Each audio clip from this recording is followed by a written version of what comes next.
Cogent की iris है ये वाली, जिनकी बिल्कुल भी है ना ये अननोन कंडीशन में आई है, और इसमें जो है बोर्ड भी पूरा डेड है और बिल्कुल ही मतलब ख़त्म है ये वाली आइरिस।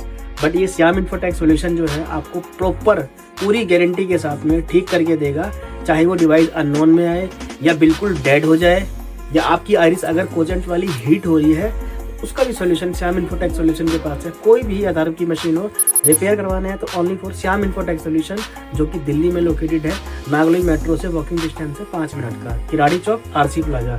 अगर आपको करवानी है रिपेयरिंग तो आप हमें कॉल कर सकते हैं।